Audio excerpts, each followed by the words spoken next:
اعوذ باللہ من الشیطان الرجیم بسم اللہ الرحمن الرحیم الحمد للہ رب العالمین والصلاة والسلام علی اشرف الانبیاء والمرسلین وآلہ الطیبین الطاہرین۔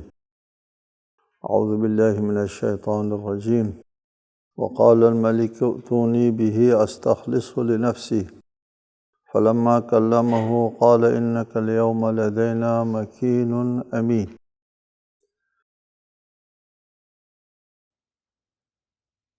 سورہ یوسف آیت 54۔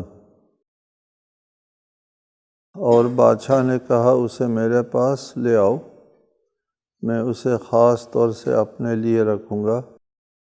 پھر جب یوسف نے بادشاہ سے گفتگو کی تو اس نے کہا بے شک آج آپ ہمارے پاس با اختیار امانت دار ہیں۔ حضرت یوسف جب زندان سے آزاد ہوئے، یا حضرت یوسف کا تعارف صحیح طریقے سے بادشاہ کے سامنے آ گیا کہ یہ کس پائے کی شخصیت ہے، اس وقت بادشاہ نے کہا وقال الملک، بادشاہ نے کہا۔ پہلے بھی آپ کو بتایا ہے کہ قرآن عصر یوسف کے بادشاہ کو ملک کہتا ہے اور عصر موسیٰ کے بادشاہ کو فرعون کہتا ہے۔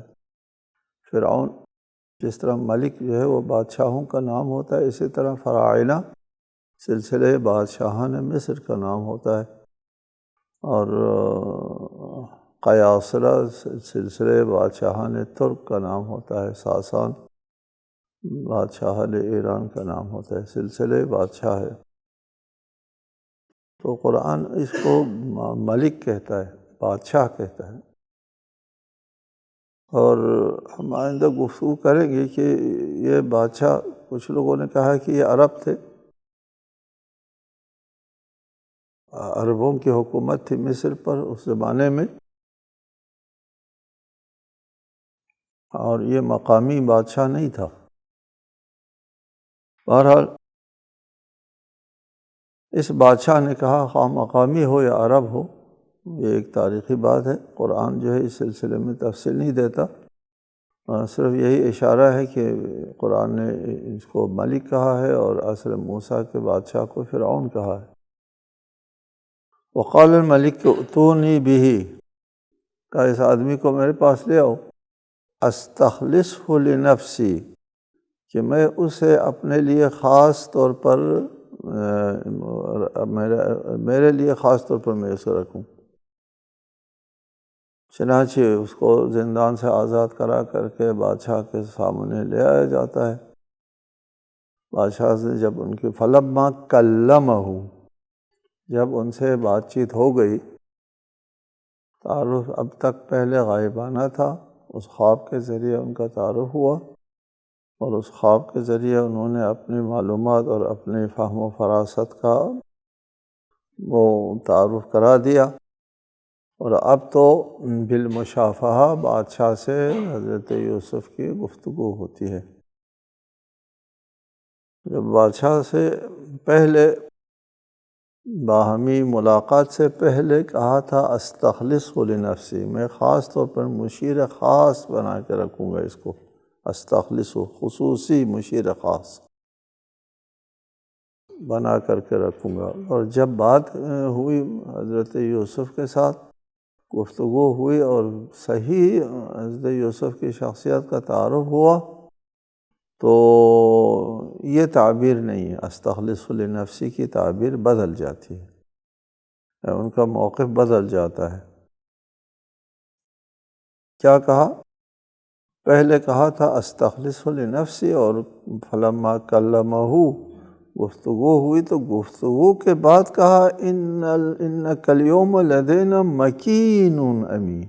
مکین کہا، پہلے استخلصہ مشیر کہا تھا اور اب مکین کہہ دیا، اب آپ صاحب اقتدار ہے مکین، اور امین، امین صاحب اقتدار ہے، آپ کے امانت اور آپ کے فہم و فراست جو ہے وہ اس کے حوالے سے انک الیوم لدینا مکین امین۔ مکین اقتدار والے کہتے ہیں، مکننا، ہم نے اس کو اقتدار دے دیا۔ مکین اقتدار ملنے والا، صاحب اختیار۔ اب آپ ہمارے نزدیک صاحب اقتدار ہے، حکومت ان کے حوالے کر دی ایک اعتبار سے۔ یہ بات پھر ہم بعد میں کسی مناسبت سے بیان کریں گے کہ حضرت یوسف بادشاہ تھے، بن گئے تھے، یا بادشاہ سے کم ایک درجے کے اوپر فائز تھے، بادشاہ اپنی بادشاہت پر قائم تھا، یا نہیں بادشاہ نے پوری بادشاہی ان کے حوالے کر دی تھی۔ یہ ایک تحقیق طلب بات ہے۔ بعض لوگوں کو کا یہ خیال ہے کہ نہیں، پوری بادشاہت حضرت یوسف کے حوالے ہو گئی تھی، اور دیگر لوگوں کا موقف یہ ہے کہ حضرت یوسف کو بادشاہت تو نہیں ملی، بلکہ بادشاہ کے بعد کا منصب جو ہے وہ حضرت یوسف کو مل گئی۔ چنانچہ اولاد یعقوب جب آتے ہیں مصر تو ایھا العزیز کہہ کے پکارتے ہیں، ایھا الملک کہہ کے نہیں پکارتے۔ بعض جگہوں پر ایک اشارہ ملتا ہے بادشاہانہ وہ مقام کا، ایک اشارہ بھی ملتا ہے۔ بہرحال اسی آیات کے موقع پر ہم بیان کریں گے۔ جب بادشاہ نے کہا کہ آپ ہمارے نزدیک مکین ہیں، صاحب اقتدار ہے، اور وہ بھی امین، پتہ چلا کہ حضرت یوسف یہ ہے کس قدر امین شخصیت ہے۔ وہ بھی جو پوری تاریخ مصر میں گزری ہے ان کی زندگی، عزیز کے گھر میں اور زندان میں، اور سارا سامنے آیا، تو امین بھی کہا اور مکین بھی۔ قال اجعلنی علی خزائن الارض انی حفیظ علیم۔ یوسف نے کہا مجھے ملک کے خزانوں پر مقرر کریں کہ میں بلا شبہ خوب حفاظت کرنے والا، مہارت رکھنے والا ہوں، علیم، محافظ بھی ہوں اور ماہر بھی ہوں۔ محافظ اور ماہر کے اعتبار سے ملک خزائن الارض یعنی ارض مصر مراد ہے، نہیں کہ کرۂ ارض۔ ارض مصر کے جو خزانے ہیں وہ میرے حوالے کرے، چونکہ حضرت یوسف نے خواب کی تعبیر میں بتایا تھا 7 سال جو ہے ٹھیک ٹھاک جو ہے وہ فصلیں جو ہے مل جائے گی، اور 7 سال اس کے بعد 7 سال جو ہے وہ قحط سالی ہوگی۔ اس وجہ سے خزائن الارض میرے حوالے کر دو کہ میں ٹھیک ٹھاک ملکی پیداوار کی حفاظت بھی کروں گا پہلے سے 7 سال میں، حفیظ، اور اگلے 7 سال میں اس کو عدل و انصاف کے ساتھ لوگوں میں تقسیم کروں گا، علیم، ماہر بھی ہوں۔ اور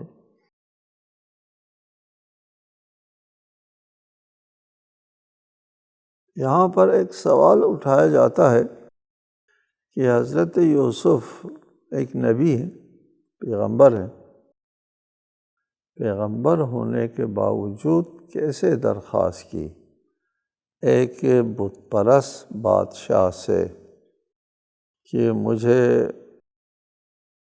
کسی وزارت پہ لگا دو، وزارت ہی کہہ سکتے ہیں نا، علی خزائن الارض،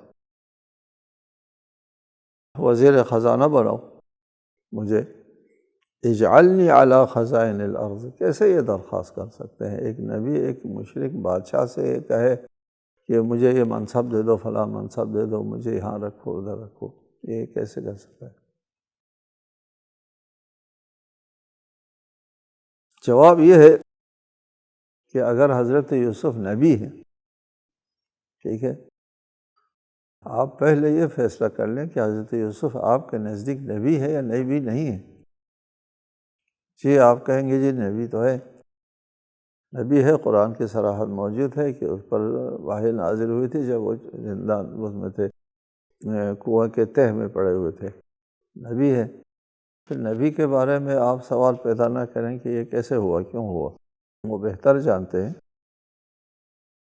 اور زمانے کی مصلحت سے وہ بہتر واقف ہے۔ دین اسلام، جو دین حضرت یوسف کے پاس تھا، جس دین کے وہ پابند تھے، اس دین کی کیا مصلحت تھی، وہ حضرت یوسف کا اگر آپ نبی مانتے ہیں وہ بہتر جانتے ہیں۔ ثانیاً ہمارے پاس دیگر شواہد بھی موجود ہیں کہ مصلحت وقت کے تحت کہ اگر مصلحت غالب آئے مفسدے کے اوپر تو کسی مشرک مملکت میں، کسی مشرک بادشاہ کے مملکت کے اندر تبلیغ کا ایک سلسلہ اگر اس طریقے سے ممکن ہے کہ خزائن الارض کا حضرت یوسف مالک بن جائے، ملکی اقتصادیات جو ہے وہ ایک نبی کے ہاتھ میں آ جائے، ملک کے اندر تبلیغ کا بہترین ذریعہ ایک نبی کے ہاتھ میں آ گیا۔ تو جب بہترین ذریعہ نبی کے ہاتھ میں آ رہا ہے اور اس نبی کو پتہ بھی ہے کہ 7 سال جو ہے وہ بہت بڑی فصل اٹھائی جائے گی اور 7 سال قحط سالی ہوگی، یہ ان حالات کا بھی جب علم ہے، حضرت یوسف چاہتے تھے کہ ان قحط سالیوں کے دوران وہ اپنا عدل و انصاف اور اپنی پیغمبرانہ کردار جو ہے وہ بہتر طریقے سے ادا کر سکتے ہیں، بجائے اس کے کہ بادشاہ کے ساتھ محاذ آرائی کرے اور باہر رہ کر کے ان کے ساتھ لڑائی کرے۔ اس لیے فرمایا قال اجعلنی علی خزائن الارض انی حفیظ علیم، میں بہترین محافظ ہوں، بہترین ماہر بھی ہوں۔ بہرحال آیت کے اس لب و لہجے سے پتہ چلتا ہے کہ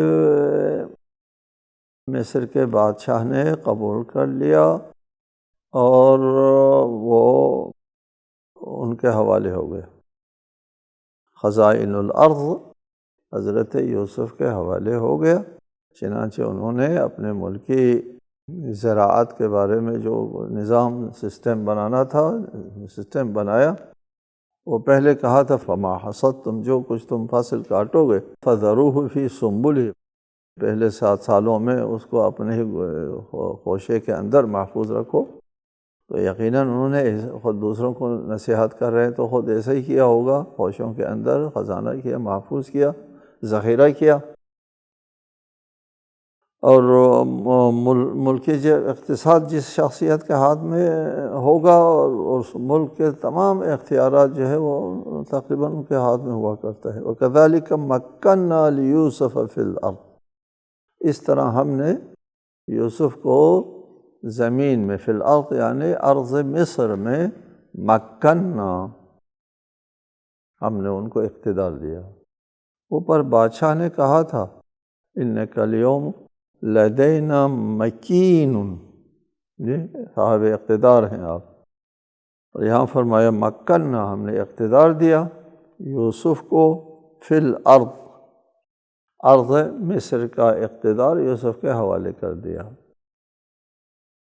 یہ مکنہ سے یہ ثابت نہیں ہوتا بادشاہت ان کے ہاتھ میں آ گئی، بادشاہت سے مربوط اختیارات کا ایک اہم حصہ حضرت یوسف کے ہاتھ میں آ گیا، امور مملکت کا اہم ترین حصہ جو حضرت یوسف کے ہاتھ میں آ گئے۔ لہٰذا یہ ایک تمکین ہے اور ایک اقتدار ہے، ایک قسم کی حکومت ہے اور بہتر حکومت ہے۔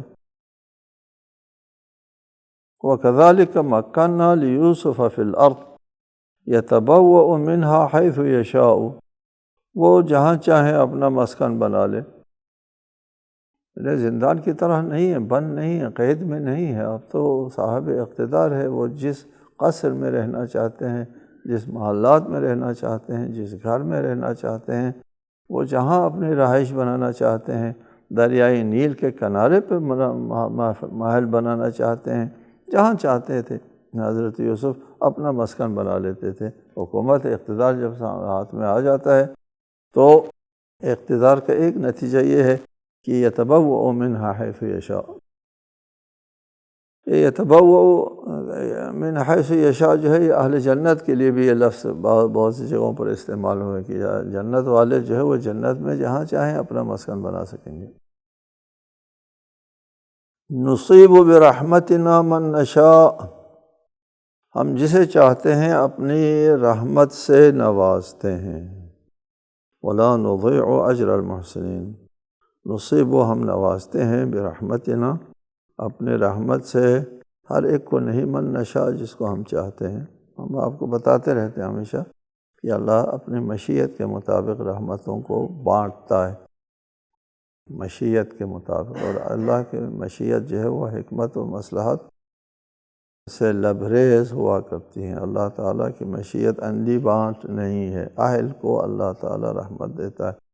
حضرت یوسف مشیت الہی کے اہل ہو گئے، ثابت ہو گئے، اس لیے اللہ تعالیٰ نے ان کو اپنے رحمتوں سے نوازا۔ وَلَا نُضِيعُ أَجْرَ الْمُحْسِنِينَ، اور ہم ایسا نہیں کرتے کہ نیکی کرنے والوں کا اجر جو ہے ہم ضائع کر دیں۔ یہ عدل الہی کے خلاف ہے، اور ایسا اللہ تعالیٰ سے نہیں ہو سکتا کہ ایک نیکی کرنے والے ہیں اور اس کو اجر ضائع کر دے، اور اس کو جس اجر کا وہ مستحق ہے وہ اس کو نہ ملے، ایسا نہیں ہو سکتا۔ وَلَا نُضِيعُ أَجْرَ الْمُحْسِنِينَ، یہ ایک قسم کا اجر تھا جو حضرت یوسف کو ان کے نیکی کے بدلے میں دنیا میں ملا۔ یہ اجر، یہ اجر دنیا میں ملتا ہے، یہ دنیا اور آخرت دونوں میں اللہ تعالیٰ اجر دیتا ہے۔ اچھے اور نیک کاموں کا نتیجہ یہاں بھی ظاہر ہوتا ہے۔ بہت سے اعمال ہے ہمارے، بہت سے حسنات ہے، نیکی ہے، جس کے اثرات جو ہے ہماری دنیاوی زندگی کے اوپر بھی مترتب ہوتے ہیں۔ ایسا نہیں ہے جیسا کہ کچھ لوگ خیال کرتے ہیں کہ یہ اللہ تعالیٰ ثواب دے گا، اجر دے گا، جنت دے گا، اور بہت سا رتبہ ہوگا، مرتبہ ہوگا۔ یہ ادھار کی باتیں ہیں، قیامت کی باتیں ہیں۔ ایسا نہیں ہے، ایسا نہیں ہے۔ اللہ تعالیٰ ادھر بھی اجر دیتا ہے احسان کرنے کی کرنے والوں کے لیے، دنیا میں بھی ان کے لیے بہت سا اجر ملتا ہے۔ اس کے بہت سے شواہد ہیں، ہم بتاتے رہتے ہیں کہ یہی نماز پڑھنا ہے، نماز پڑھنا، یہ جو دین کا ستون ہے، اس کا دنیاوی زندگی کے اوپر کتنے اثرات ہیں، وہ لوگ جانتے ہیں جو روح نماز سے واقف ہے، اور وہ لوگ بھی جانتے ہیں جو روح نماز سے محروم ہیں، یہ کہ وہ اندر سے کھوکھلے ہوتے ہیں، ان کی زندگی جو ہے وہ ایک عذاب سے عبارت ہو جاتی ہے۔ وَلَا نُضِيعُ أَجْرَ الْمُحْسِنِينَ، نیکی کرنے والوں کا جو دنیاوی اجر ہے، اس دار دنیا میں جو اجر ہے اس کو بھی ہم ضائع نہیں کرتے، یہاں بھی اجر دیتے ہیں۔ حضرت یوسف کو دنیا میں جو اجر مل رہا ہے، ان کے صبر و استقامت اور ان کی پاک دامنی کے نتیجے میں جو اجر مل رہا ہے، وہ اجر دنیا کا ذکر ہے یہاں پر۔ وَلَا نُضِيعُ أَجْرَ الْمُحْسِنِينَ وَلَأَجْرُ الْآخِرَةِ خَيْرٌ لِّلَّذِينَ آمَنُوا۔ دیکھو، یہ دنیا کی بات ہوئی نا، یہ ہم دنیا میں اجر دیتے ہیں، لیکن اجر آخرت تو خیر للذین آمنوا وکانوا یتقون۔ آخرت کا اجر تو ایک ابدی ہے، ایک دائمی ہے، ایک نا ختم ہونے والا اجر ہے، وہ کہیں بہتر ہے اس اجر دنیا سے۔ یہ اجر دنیا کے جو حکومت بھی ہوئی، حکومت، تمکنت، سلطنت وغیرہ جو اس دنیا میں ملتی ہے، اس کا اور آخرت کے جو اجر و ثواب ہے وہ قابل موازنہ نہیں ہے، وہ بہت بہتر ہے۔ کتنا بہتر ہے یہ اس کا کوئی اندازہ نہیں لگا سکتا۔ یہ 10 دن کا اجر جو ہے وہ بہتر ہے یا ابدی اور ہمیشہ کا اجر؟ لیکن للذین آمنوا وکانوا یتقون، ایمان اور تقوی والوں کے لیے۔ قرآن مجید ایمان عمل صالح، ایمان تقوی، تقوی یہی عمل صالح، ایمان اور عمل صالح اور تقوی اختیار کرنے والوں کے لیے ہے آخرت کا اجر۔ وَجَاءَ إِخْوَةُ يُوسُفَ فَدَخَلُوهُ عَلَيْهِ فَعَرَفَهُمْ وَهُمْ لَهُ مُنْكِرُونَ، اور برادران یوسف مصر آئے اور یوسف کے ہاں حاضر ہوئے، بس یوسف نے تو انہیں پہچان لیا اور وہ یوسف کو پہچان نہیں رہے تھے۔ کہتے ہیں کوئی 40 سال کا وقفہ ہوا تھا اس کو قوم میں ڈالنے اور اس برادران یوسف کے مصر آنے۔ 40 سال میں کہاں پہچانتے۔ قحط سالی آتی ہے، 7 سال وہ ختم ہو جاتا ہے، دوسرے 7 سال آتے ہیں۔ وہ کہتے ہیں کہ 7 سالوں میں پہلے سال میں کیا ہوا، دوسرے سال میں کیا ہوا، روایات میں ایک تفصیل موجود ہے کہ پہلے سالوں میں لوگوں نے اپنی جمع پونجی، اس زمانے میں مال تبادلہ مال ہوتا تھا، نقد رقم تو نہیں ہوا کرتی تھی، اور دوسرے سالوں میں اس نے اپنے جانوروں کو دیا، تیسرے سالوں میں زیورات دیا، چوتھے سال میں کیا دیا، ساری چیز جو ہے وہ ملکی خزانے میں چلی آئی، وہاں لوگوں کے مصر اور اطراف مصر جتنی آبادیاں تھیں وہ سب جو ہے وہ یوسف کے پاس غلہ خریدنے کے لیے آتے تھے۔ وجاء اخوۃ یوسف، برادر نے یوسف بھی، اب باقی دنیا کے ساتھ یہ لوگ بھی پہنچ گئے غلہ خریدنے کے لیے ادھر کنعان سے۔ جب وہ داخل ہوئے 40 سال کے بعد، فعرفہم وہم لہ منکرون، یوسف نے اپنے بھائیوں کو پہچان لیا،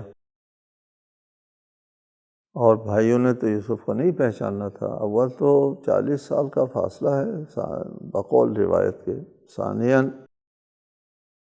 کہاں وہ کنویں کے اندر پھینک دینا اور بعد میں غلام بنا کر کے لوگوں کے ہاتھ میں بیچ ڈالنا، مال کی طرح بیچا ہوا غلام کہاں، اور یہ تخت و تاج کہاں، یہ کوئی مناسبت نہیں، انسان کے ذہن میں خطور میں نہیں آ سکتا کہ ہمارا بھائی ادھر بیٹھا ہوا ہو سکتا ہے۔ انہوں نے پہچانا نہیں ہے، یقیناً حضرت یوسف کو نہیں پہچانیں گے۔ وہ آئے تھے غلہ خریدنے کے لیے، چونکہ قحط سالی جو ہے پورے علاقے میں آ گئی تھی، غلہ خرید لیا، حضرت یوسف نے ان کو غلہ دے دیا۔ اس زمانے میں جیسا کہ بتایا، مال بمقابلہ مال کے حوالے سے خرید و فروخت ہوا کرتے تھے، لہٰذا ان کے پاس کوئی پیسہ تو نہیں تھا، وہاں سے وہ مال لے کر آئے تھے، اپنے علاقے میں جو چیزیں ہوتی ہیں وہ اٹھا کر کے لے آئے تھے کہ وہ ادھر مصریوں کو دے دیں اور ان کے مقابلے میں غلہ خریدیں۔ وَلَمَّا جَهَّزَهُمْ بِجَهَازِهِمْ، اور جب یوسف ان کے لیے سامان تیار کر چکے، جہاز سامان، حضرت یوسف نے ان کو غلہ ولہ دے دیا، سامان وامان جو ہے وہ پتہ نہیں خچر ہے، گدھے ہے، کس چیز کے اوپر لاتے ہیں، لاد دیا۔ بجہازہم قال ائتونی بأخ لکم من ابیکم، اپنے اس بھائی کو بھی ساتھ لے آؤ۔ اس سے پہلے جو بیٹھ کر کے گفتگو ہوئی ہے وہ یہاں مذکور نہیں ہے، یہاں سے پتہ چلتا ہے بأخ لکم من ابیکم کہ آپ لوگ کہاں سے آئے ہیں، کون لوگ ہیں آپ لوگ، تو یقیناً کہا ہوگا کہ ہم کنعان سے آئے ہیں، آپ لوگ کون لوگ ہیں، جی ہم اولاد یا ابراہیم ہے، اولاد یعقوب ہے۔ اچھا آپ کتنے بھائی ہیں؟ جی ہم 10-11 بھائی ہیں۔ اچھا پھر آپ تو پورا نہیں آئے ہیں، باقی کہاں ہے؟ جی ایک چھوٹا ہے، عمر زیادہ کم تھی اس کی، اس کو ہم چھوڑ آئے ہیں، وہ تھا بنیامین، جو اس کا مادر کیا کہتے اس کا بھائی تھا حضرت یوسف کا، ایک ماں سے حضرت یوسف اور بنیامین دونوں ایک ماں سے تھے، باقی برادران متعدد ماؤں سے تھے، یہ دونوں ایک ماں سے تھے اور دونوں کم عمری میں۔ تو انہوں نے کہا کہ وہ پھر کیوں چھوڑ آئے آپ لوگ؟ وہ کم عمر ہے اس لیے ہم اس کو چھوڑ آئے۔ حضرت یوسف اپنے بھائی کا کھوج لگا رہے تھے ان سے کہ کیا حال ہے، کیا نہیں ہے، آپ لوگ کون ہیں وغیرہ۔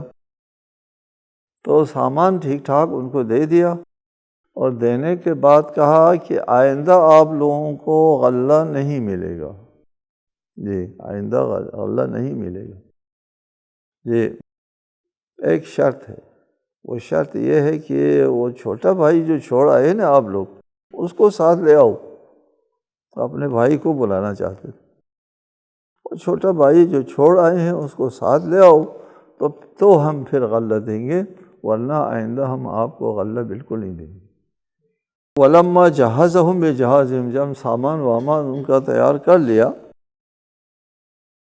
قال، حضرت یوسف نے کہا، قال ائتونی بأخ لکم من ابیکم، تو باپ کی طرف سے اپنے ایک سوتلے بھائی کو، من ابیکم، باپ ایک ہے نا صرف، من ابیکم جن کا باپ ایک ہے وہ بھائی لے کر آؤ، جو تمہارے ماں ایک نہیں ہے صرف باپ ایک ہے، وہ والا بھائی لے آؤ۔ وہی چھوٹا بھائی تھا نا ان کا اپنا بھائی۔ الا ترون انی اوفی الکیل وانا خیر المنزلین، کیا تم نہیں دیکھتے کہ میں پورا ناپتا ہوں، انی اوفی الکیل، پورا ناپتا ہوں، سامان صحیح دیتا ہوں، پورا تول کر کے دیتا ہوں، اور ٹھیک ٹھاک تمہارے لیے، تمہارے جو تم نے جو مال لیا تھا اس کا عوض، اس کے مقابلے میں جتنا مال ہو سکتا تھا وہ پورا دیا ہے۔ انی اوفی الکیل، پورا تول کے دیتا ہوں، کمی ومی نہیں کرتا ہوں، اور میں بہترین مہمان نواز بھی ہوں، وانا خیر المنزلین، لہٰذا اپنے چھوٹے بھائی کو لے آؤ۔ وہ کسی بہانے سے اپنے چھوٹے بھائی کو اپنے پاس بلانا چاہتے تھے۔ چنانچہ یہ لوگ واپس جاتے ہیں، حضرت یعقوب سے درخواست کرتے ہیں، تفصیل انشاءاللہ تعالی آئندہ۔ والسلام علیکم ورحمۃ اللہ وبرکاتہ۔